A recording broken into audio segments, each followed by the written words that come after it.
So BP గురించి మాట్లాడుకుందాం. Okay. High బీపీని ఎట్లా కంట్రోల్ చేసుకోవచ్చు? ఫుడ్ హ్యాబిట్స్ ఏమన్నా దీంట్లో ఇప్పుడు మీరు చెప్పినట్టు ఎట్లాంటి ఫుడ్ చేంజెస్ చేసుకుంటే హెల్ప్ అవుతుంది? అండ్ ఆయుర్వేదంలో బీపీ కంట్రోల్ చేయొచ్చా? సో హై బీపీ వచ్చేది మెయిన్గా స్పైసీ ఫుడ్ ఎక్కువ తీసుకోవడం, ఆయిలీ ఫుడ్ ఎక్కువ తీసుకోవడం, సాల్ట్ ఎక్కువ తీసుకోవడం, వీటి వల్ల బీపీ వస్తుంది. సో ఇవి కట్ చేసుకోవాలి. మెయిన్గా సాల్ట్ కట్ చేసుకోవాలి. ఆయిల్ ఫుడ్, ఇప్పుడు కొలెస్ట్రాల్ ఉంటే కూడా బీపీ పెరుగుతుంది, స్ట్రెస్ ఉన్నా బీపీ పెరుగుతుంది.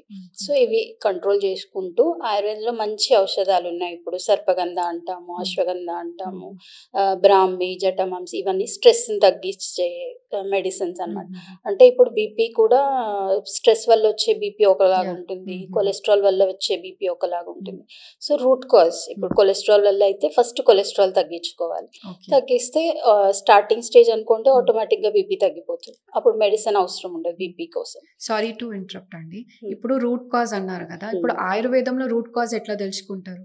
టెస్టులు చేస్తామండి, మేము కూడా వాటికి టెస్టులు చేస్తాము. ప్లస్ వాళ్ళ సిమ్టమ్స్ని బట్టి వాళ్ళ ప్రకృతి అనాలిసిస్ చేస్తాము. మళ్ళీ ఏబిపిఎం టెస్ట్ అనేసి ఒకటి ఉంటుంది, అది కూడా చేస్తాము. అదేంటంటే 24 hours బీపీ మానిటర్ చేస్తుంది. సో ఈ 24 hoursలో ఏ టైంలో బీపీ ఎక్కువ ఉంది, ఏం తింటే ఎక్కువ అవుతుంది, పడుకున్నప్పుడు ఎక్కువ అవుతుందా, స్ట్రెస్ వల్ల ఎక్కువ అవుతుందా, ఇలాంటివన్నీ తెలుసుకొని దానికి తగ్గట్టు ఏంటి రీజన్ ఏంటి అనేది తెలుసుకొని, సో అదే లైఫ్ స్టైల్ చేంజెస్ కానివ్వండి, ఇవన్నీ చేసుకొని దాన్ని బట్టి ప్రకారంగా.